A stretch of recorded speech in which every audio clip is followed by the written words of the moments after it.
म वर्तमान भङ्गमाथरी अञ्चलमा छु।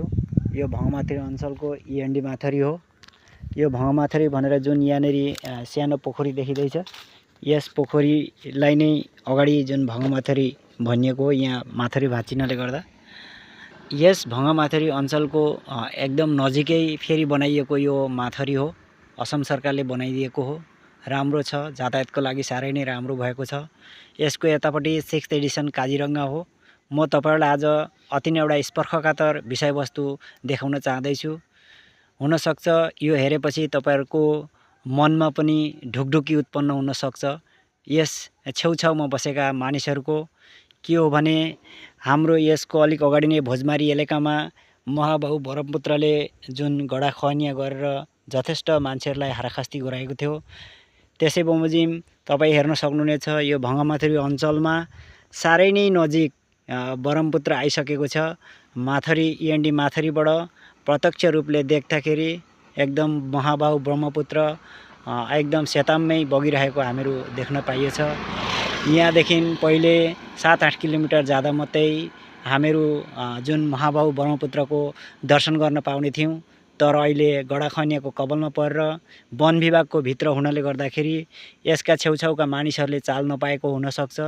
तर वर्तमान समयमा भङ्गमाथरीबाट हेर्दाखेरि करिब 5बाट 700 मिटर पर नै ब्रह्मपुत्र आइसकेको छ। तपाईहरु पनि आएर यहाँ प्रत्यक्ष रूपले हेर्न सक्नुहुनेछ। यो ब्रह्मपुत्रको गडाखनिया यसरी नै आइरह्यो भने यो इएनडी माथरीलाई स्पर्श गर्न साह्रै धेर बेर लाग्दैन।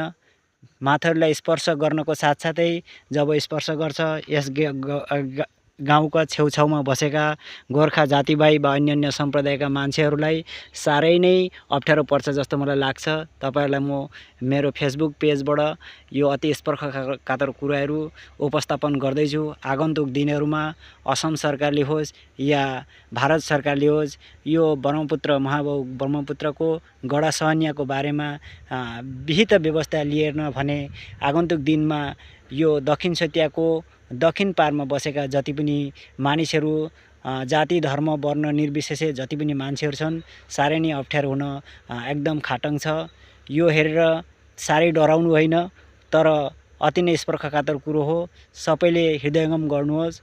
आफ्नो आफ्नो जुन प्रभावशाली मन्त्री एमएलएहरू छन्, उहाँहरूलाई यो कुरो दर्ता गरेर यो गडाखनियालाई रोक्ने व्यवस्था गरिएन भने आगन्तुक दिनमा यहाँका मान्छेहरूलाई साह्रै नै विपद हुनेछ भने एकदम ध्रुव सत्य हो। मैले लौ त साथीहरू, मैले बेसी कुरो भनिन। यो सक्नुहुन्छ भने सबैले यो भिडियो शेयर गरिदिनुहोस्। हाम्रा विभागीय कर्तृपक्षसम्म पुगोस्। वन विभागलाई पनि यो कुरो दर्ता गर्न जरुरी छ, किनभने वन विभागको भित्र हुनाले गर्दा आजसम्म मान्छेहरूले केही व्यवस्था लिन सकेका छैनन्।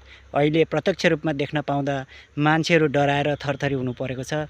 लौ त साथीहरू, सबैलाई राम राम, जय श्री राम, धन्यवाद।